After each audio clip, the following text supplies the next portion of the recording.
Reactivity series. From the reactions of metals with oxygen, water, acids and metal salt solution, we have understood that metals differ in their reactivity. There are highly reactive metals like potassium, sodium, moderately active metals like zinc, least reactive metals like silver, gold. The metals can therefore be arranged in the decreasing order of their reactivities. Therefore, reactivity series is a list of metals arranged in the order of their decreasing activities. Highly reactive metals appear at the top of the activity series, moderately active metals appear at the middle of the series, and the least reactive metals are placed at the bottom of the series.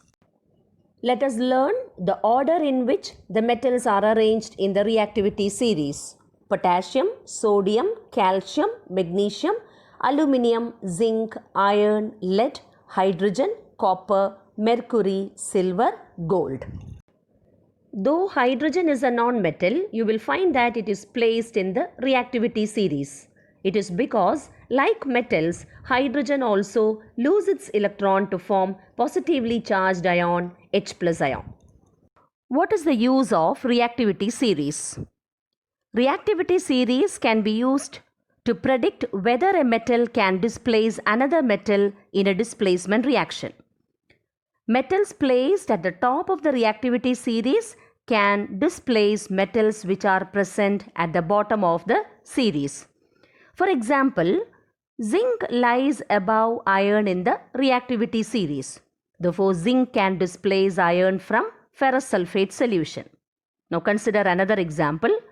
Aluminium lies above copper in the reactivity series.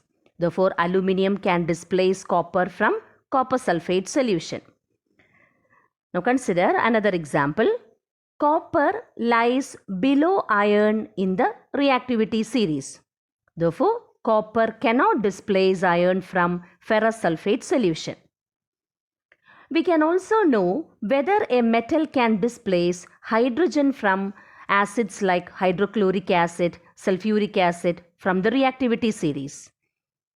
Metals present above hydrogen in the reactivity series can displace hydrogen ions from dilute sulfuric acid or hydrochloric acid. How do metals and non-metals react?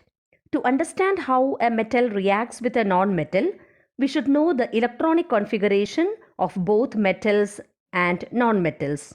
We should also know the electronic configuration of noble gas elements like helium, neon, argon. Consider the electronic configuration of helium. The atomic number is 2 and the electronic configuration is 2 electrons in the K shell. So helium has completely filled K shell. Next consider neon, atomic number 10. Number of electrons is equal to 10. Therefore electronic configuration is 2, 8.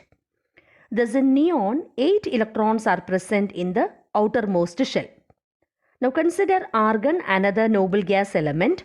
Its atomic number is 18 and the electronic configuration is 288. In argon also we find that 8 electrons are present in the outermost shell or valence shell. Thus in the case of noble gas elements, we can say that they have completely filled valence shell or they have octet configuration.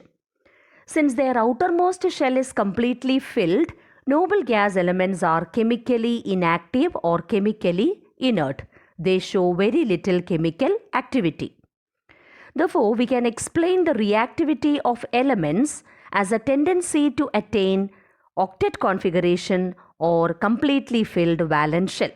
Or it means metals and non-metals undergo reactions in order to attain octet configuration in their outermost shell. Now consider the case of metals. For example, sodium, magnesium, aluminium, potassium and calcium.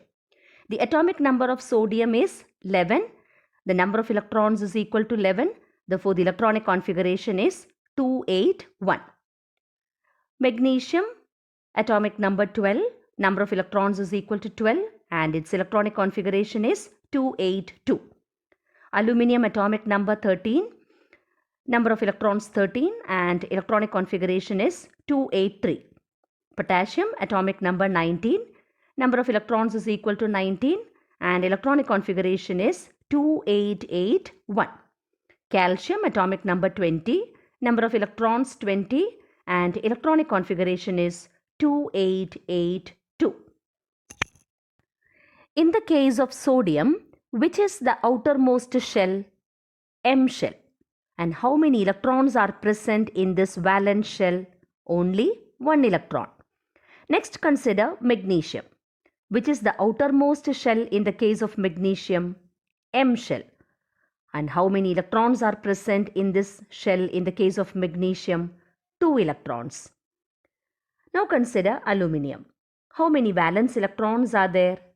3 valence electrons, and these 3 valence electrons are present in the M shell. Now consider potassium, which is the outermost shell. It is the N shell. And how many electrons are present in this outermost shell? 1 electron. Next, consider calcium.